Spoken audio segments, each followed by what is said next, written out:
Hello, faithful listeners, and welcome back to another enriching episode of Sharing is Caring. I'm your AI host, Blue, here to kick off today's journey into the heart of Haiti with our main host, Fritznel. But before we dive in, let me remind you to hit that subscribe and to like this episode if you haven't already. Your support means the world to us, and we're thrilled to have you as part of our listening family. Today, we're embarking on a voyage to the vibrant culture of Haiti as we sit down with the multifaceted journalist, author, and entrepreneur, Fritznel Octave.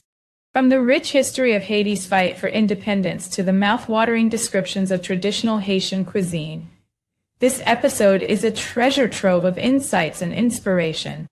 So, buckle up as we explore the resilience and beauty of Haitian life and uncover the deep connections between Haiti and Africa through food, culture, and the indomitable spirit of its people.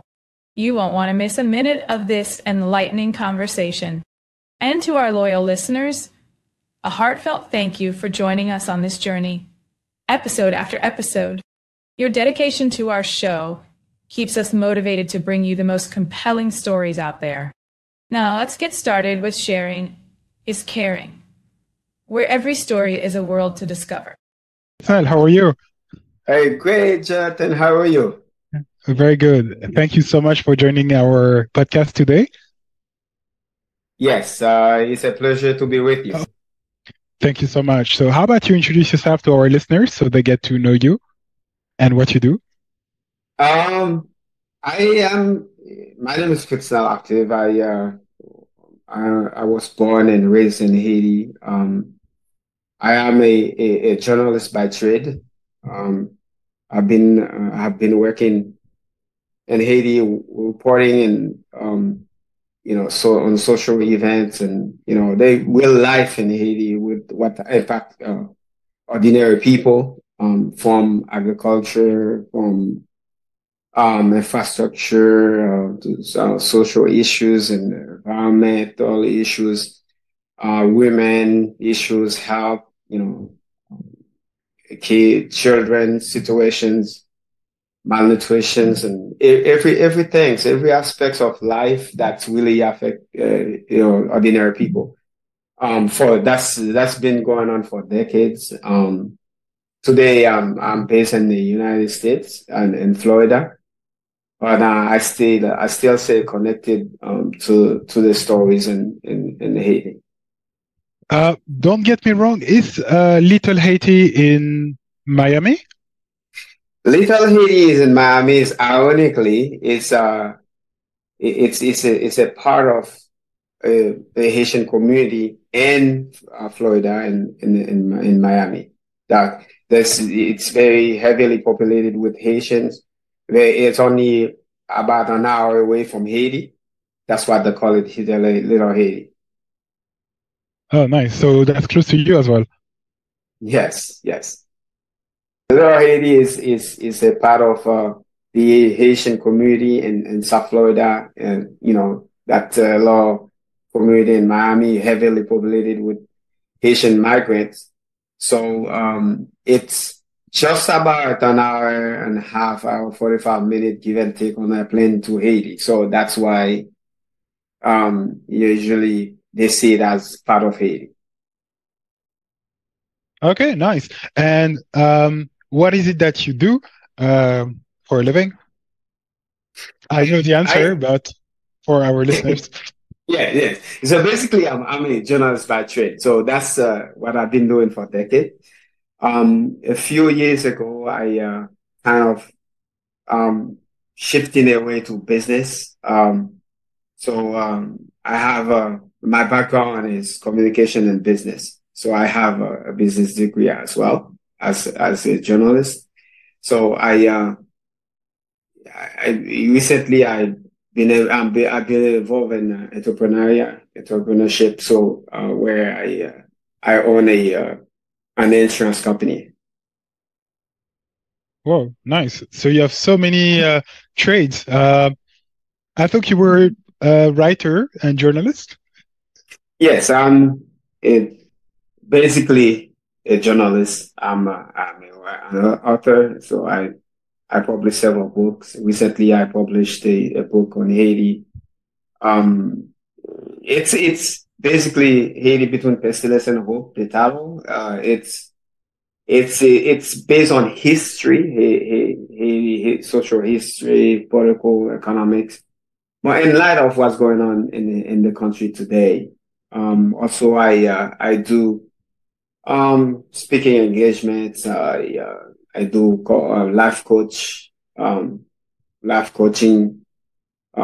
So depending on the needs at the moment, yeah.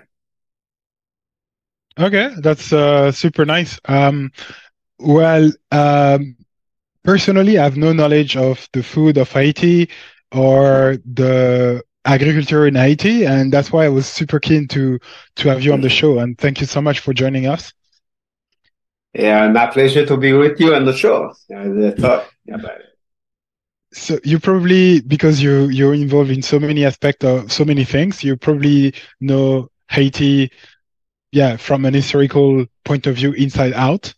Can you maybe give us an overview of the short story of Haiti relative to other countries? It's only 200 plus years, right? Yes, Haiti, the modern Haiti, as we know it today, is about 220 years old. Coming to January 1st, 2024. Coming.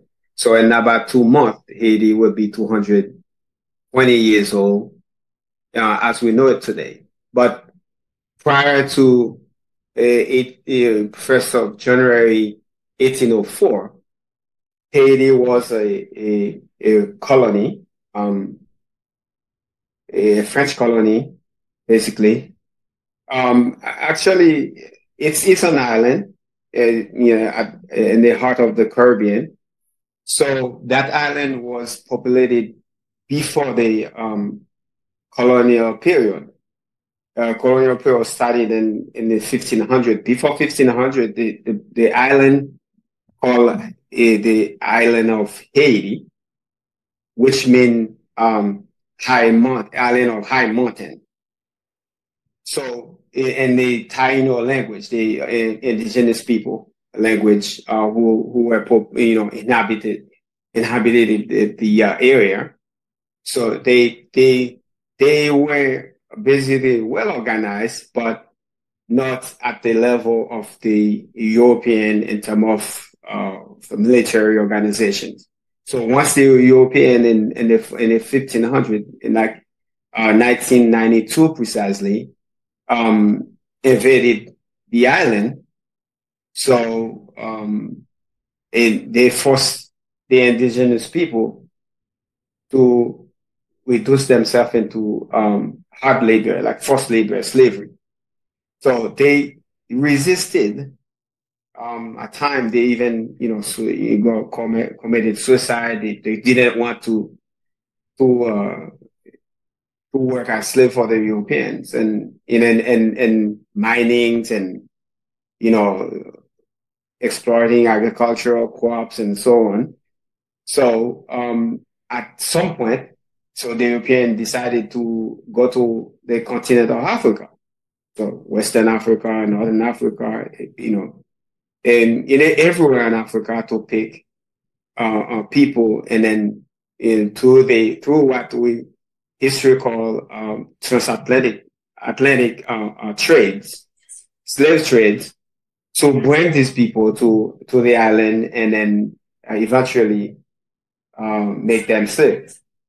So this is, and then it is in that context, the same African descendant that came to the island, who were under French colonization, the Spain colonization, Britain, Italy, Holland. So all the different European powers at the time colonized the Americas as a whole.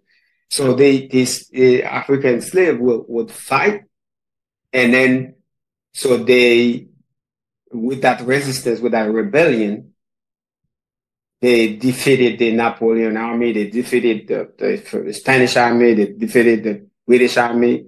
And then at a point where in 1804, they seized the land on their own and then become an independent country. And then this is Haiti today. Amazing story. Yeah, it's one of the stories which is maybe this part prior to independence is not well known. So thank you so much for telling the world about it. And I think the part that everybody knows is that after Haiti gained independence, they were forced to pay something back to their former colonizers. Can you tell us a little bit more about how that played out and how it leads to modern Haiti? This is basically a sad story way to talk about it, frankly, because um, a group of people um, reduced to slavery, and then they fought very hard. In about 12 to 13 years of difficult, extraordinary battles against one of the most powerful army at the time, the Napoleon army, and then defeated that army, gained their independence square and fair. And then at some point, the same colonizers came back saying then with the their gun pointed at the same people who defeated them before, say, okay, I won't recognize you as a country. I'm coming back to seize the land unless you pay me an indemnity as some kind of ransom to recognize you as a free country, as an independent country. This is basically an extortion. So 150 million francs at the time in the early 1800s. That was a fortune that the newly independent nation, former slaves, so barely trying to organize themselves to build a country, because it was not a country 200 years prior to that. It was just a colony, a land of agricultural crop, to feed the European continent. It was not like an organized country, a nation. So now they try to forge a nation for themselves as free, as independent people outside of Africa. But because they are basically African, living, trying to build a life on a land that not by their decision to come to that place. And then they were forced to come there. And then they were treated in the harshest possible conditions. They were in forced labor, and then they decided to revolt, to run a rebellion, and that rebellion ended up in helping them free themselves. So now we bring it to today. So because at the beginning we didn't have as a nation, as a new nation, trying to find ourselves, trying to build a structure, state structure, a government system. So we didn't have that money, and then were forced to pay. So that's how the repercussions on the overall economy of the country up to today, because we had to borrow that money from the same people from Europe, from back in Germany, back in England, back in the United States at the time, and then to pay with very high interest. And then basically everything the country was doing was going toward paying that debt for years. So that started in the mid 1920s, and then we didn't finish paying it until or close to. I'm talking about 1820s. We didn't finish paying it until close to 1850. Wow. Well, okay, yeah, well, it's definitely a long time, and so many resources that diverted from developing the country at the time. Yes, going to that. But and then I have my own take on it, and I feel like um there was this kind of complicity, internal complicity, with the actual leaders at the time to decide to pay that money, even though we fought, tears, sweat, blood to become free, and then for them to accept to pay that, I feel like it was like, okay, so they were more worried about being recognized by the imperial powers, by the colonizers, as opposed to trying to keep that freedom, just to fight to keep that independence and build a country. Because if the same people you defeated, a few years back, coming back to say, hey, you have to pay me for me to recognize you defeated me, that makes no sense. And then how would I accept that? I would fight. But then I understand how that come to play out with these actual leaders, because so the main founder of the revolution, the main revolutionary, Jean-Jacques Dessalines, okay, so was assassinated 2 years after the independence. So independence, January 1st, 1804, and then October 17, 1806. So a few of other leaders opposed to his vision, and then they assassinated him. But before that, France didn't dare to come back and then try to even gun show diplomacy, and that wouldn't fly. So it doesn't matter how much pressure. He would say that we prefer to die together as opposed to going back to slavery. So we will never come back to kneel in front of the colonial power. We prefer to die together. So he will never accept that. But these other generals, they were half French, half African. So they are the one who basically, after they assassinated Dessalines, they made that compromise with the French. That's the end of story. Compounded to everything compounded to what happened with the earthquake and the huge amount of losses that were there. So So the everything that happening today have their connection to history, everything, because it's since 1806, after the assassination of Dessalines, so this elite never see the country as such a country where everyone is equal. Everyone, have access to resources equally. Where there's a level playing field for everyone. It's always the economic elites, the political elites that have access to everything that good that the country have to offer. And so the rest of the majority of the population, they have it very difficult. They have to struggle every single day to make ends meet, to be able to continue to live. So now that's compared to a lack of basic infrastructure for the people.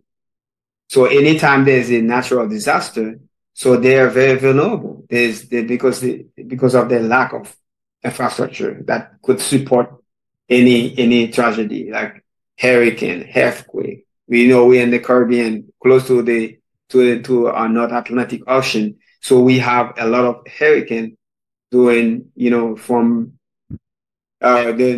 season from June all the way up to November. So every year you're facing all these different tropical storm and hurricanes, and people always, like, you get a significant loss of life and, in materials and so on.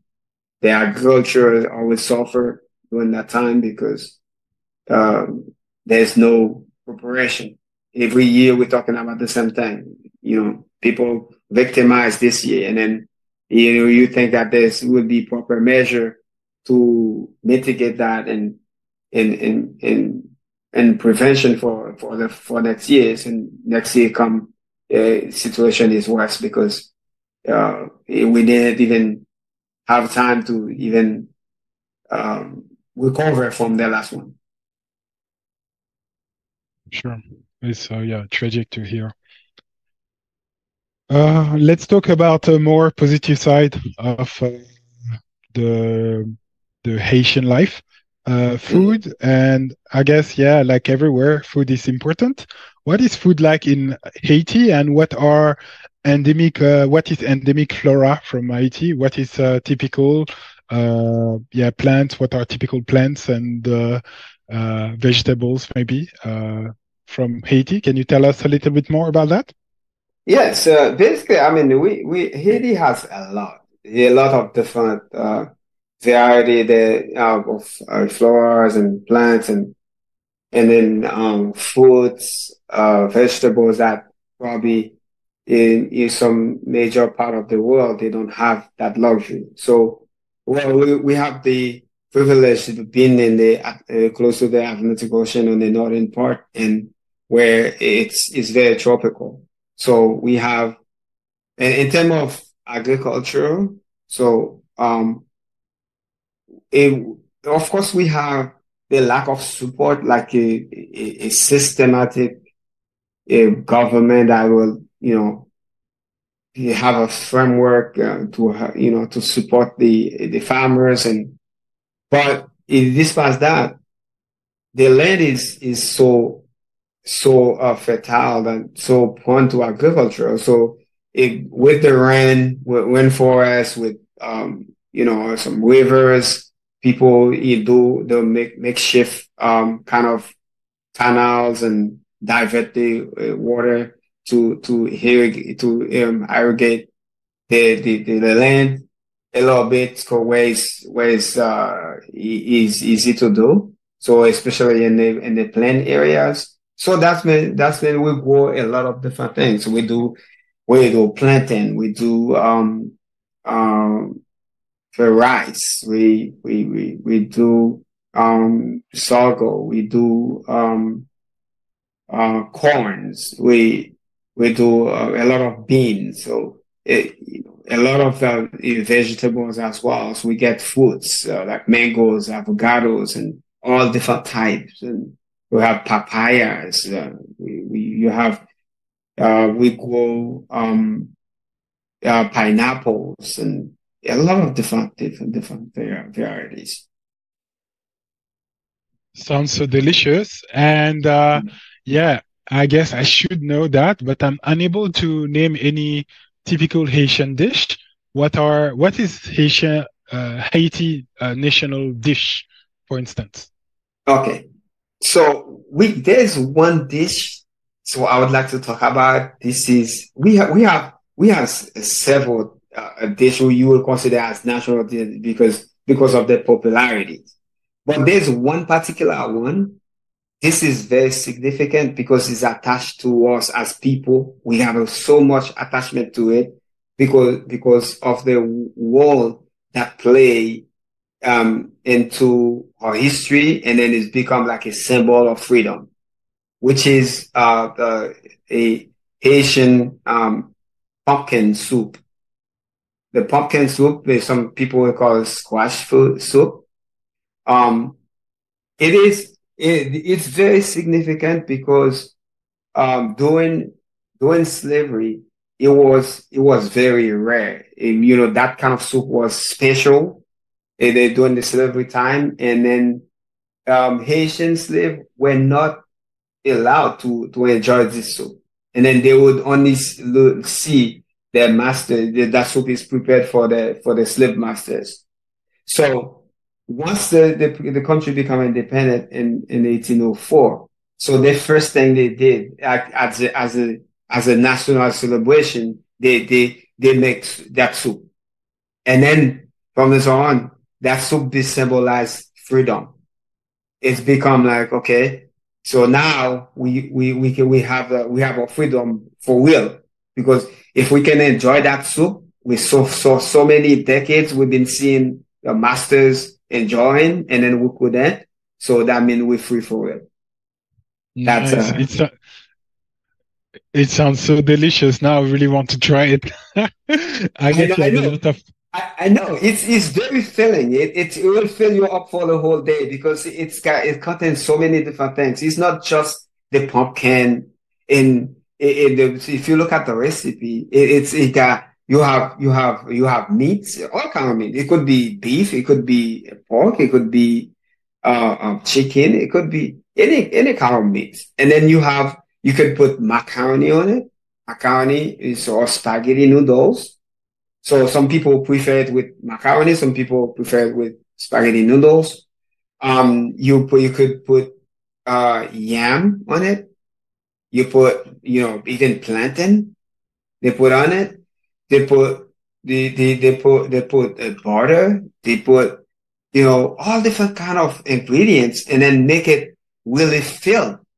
It's the delicious, and then vegetables. That the main part of it that make it so healthy and so filled.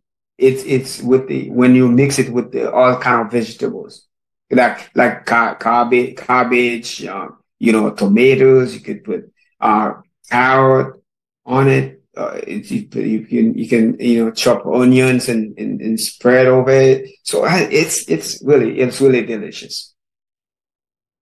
Nice. Thank you so much for sharing that. Yeah, I really hope I get to try that sometimes. Oh, yeah, definitely. So where are you located? You in Europe or you in Africa? I'm in Geneva in Switzerland. Oh yeah, you can find.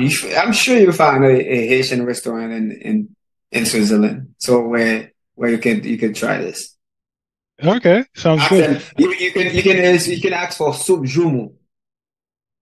Okay. That's how we call it locally. We call it soup jumu. Okay. Duly noted.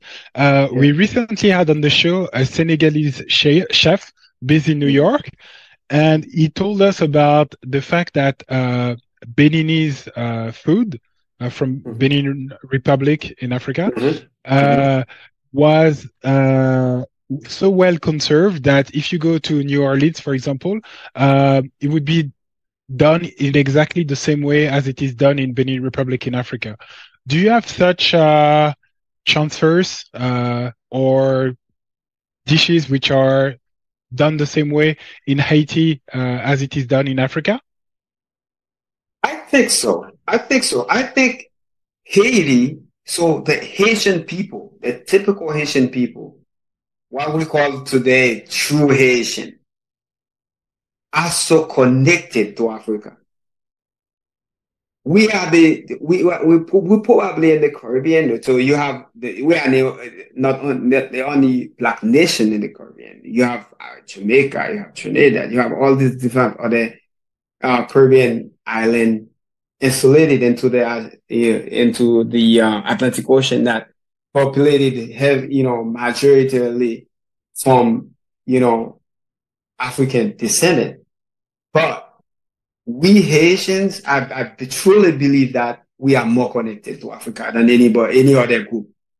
But I don't know for what Okay. reason. Why is that? If it's because we we we managed to conserve a lot of the traditions and culture when the European colonists get this group of people to the island of Haiti. But it's a true fact that we're very connected. We see ourselves as African 100% with no question So, about it.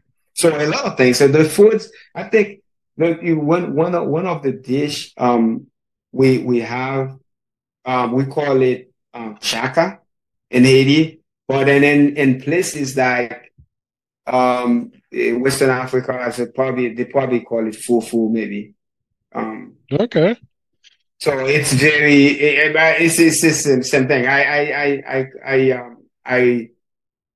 have I had the chance to go with some of my friends to some West African restaurants and then on the western part of Miami. So I see it's the same thing. And then the way they cook the meat, I see it's the same thing. Rice is the same thing. Rice and beans, you know, or thing like you boil the plantain or yuca or potato and all these things and yams and we cook them the same way. Okay, fascinating. I wish I'm an expert, but yeah, unfortunately, as our listeners know now, my culture in African cuisine is really poor. So yeah, I have nothing to say except fascination. It's amazing that Yeah. yeah, cooking is so well conserved across oceans and time. So yeah, I'm just in admiration for that. So cool. Yeah, it is a cool thing. Yeah. Indeed. Are you more a restaurant person or do you also cook yourself? I'm more of a person. I eat more than I can cook. Okay, that's good. Believe me, if it's not good, once I put it in my mouth, I see. I know I Okay, have a good taste, even though I don't know how to cook that much. But that's I get a good taste. that's the principle. I think you can live without being able to cook, but you can not live without being able to, yeah, find good food and Good enjoy. food, yeah, exactly. Do you have a favorite dish or ingredient that you really cannot live without? So I think I I may not survive in a place if I cannot find rice. Okay, So okay, I may spend a couple of days without eating it, but not eating it in the course of a week at all. So it's kind of difficult. So I like rice, beans, like the real beans, like dry beans. You boil it and mix it with the rice and the vegetables on top of it. And then with a lot of, not so much meat, but you got some meat because the way we cook the vegetables in Haiti, usually we call that legume. So we'll mix it up with mix up it's a vegetable mix, and then we put the meat, you boil the meat together with it. So it's like the meat get um it diluted into the mix of vegetables and all together. So you put that on top of the rice, and it makes for a good dish. okay. By the way, I'm quite interested to know since there are obviously some French cultural influence in Haitian culture. Uh, Mhm. is it the same for food as well? Do you have French It, dishes? it's so we have especially bread. I think this is one thing we kept from the French tradition, the culture, the way we bake bread. So all kind of different bread. If you go to Haiti or you go to any Haitian bakery, wherever, so it doesn't there's no difference between the bread you will buy in France and any bakery in France or supermarket anywhere. It's the same thing. So we get That's that. And also the cake. We bake a cake the same way the French did. There's so cool. Like how? What cake? usually it's plain regular cake, like a wedding cake, for example. Like we'll have the cream, the white cream on top, and we have it's just made of flour, and well, um, we don't. This Certain people will use carrot as well to the carrot cake, and so we don't mix them that much with vegetables and stuff like that. It's just the plain flour, and then you will marinate that together, sugar, and you put sometimes we put raisin in it too. So it's and then you have the cream, white cream or vanilla cream and or chocolate cream on top, depending on the occasion. If it's a birthday, if it's a marriage, anniversary and wedding. So depending on the occasion, so you have different kind of cake. Okay, that's super cool. And I had a question regarding bread. Is it also made of wheat? Wheat, we use wheat a lot. We use wheat a lot because we grow wheat in Haiti. So Okay. we use wheat and other things. There's, I don't know how to call this. We call it veritable. I'm veritable, but I don't know the term. How they call it in English. Probably breadfruit. Yeah, we use that as well to make flour. Okay. Cool.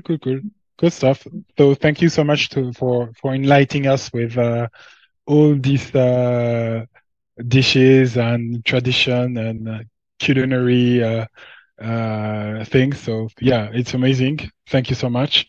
Last question for you.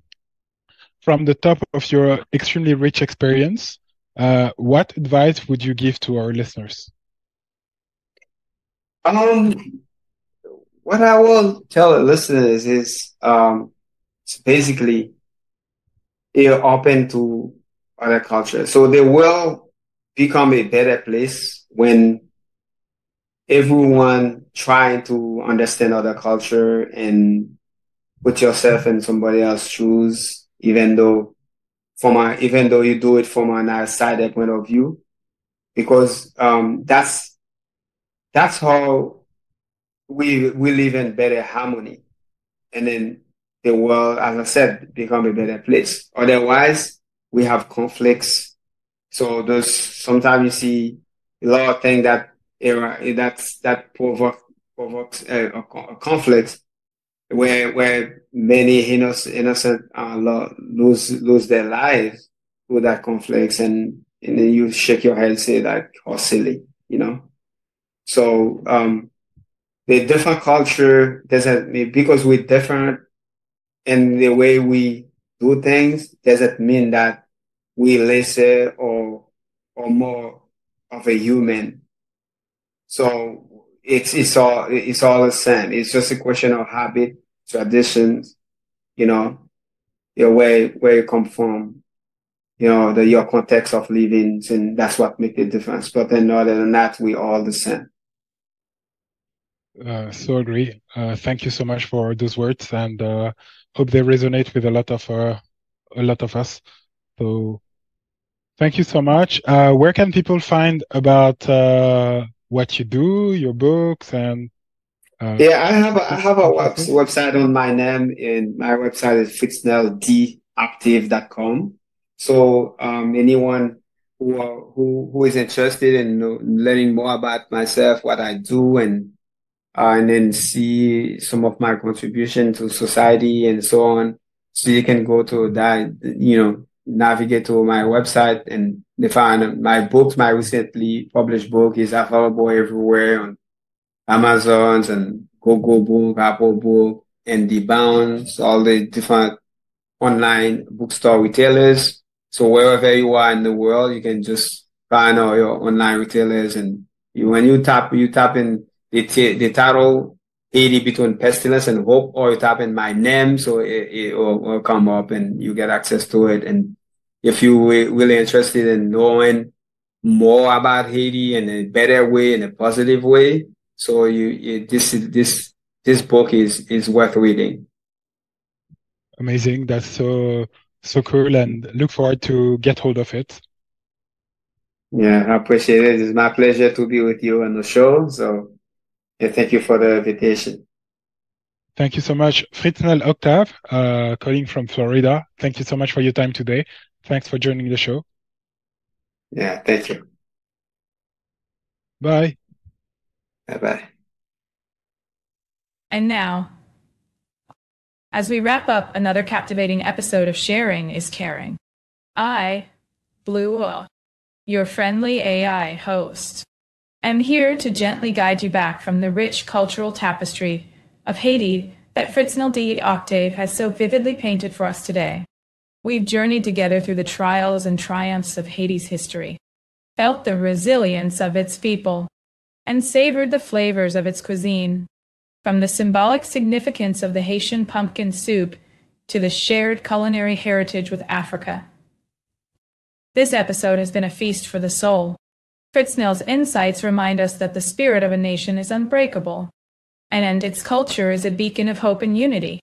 His stories of entrepreneurship and the power of understanding other cultures have left us with much to ponder and even more to appreciate. If today's episode has touched your heart or sparked your curiosity, we invite you to share the love by subscribing to our podcast and hit the like button. Leave us a comment to let us know how we're doing and what you'd like to hear in future episodes. Your feedback is a caring embrace that helps us grow and connect. Remember, each episode is a chance to learn, to feel, and to be part of a community that values stories and the lessons they hold. So, until next time, keep sharing, keep caring, and join us again as we uncover more worlds within stories. On Sharing is Caring. Thank you for your kindness, your ears, and your hearts.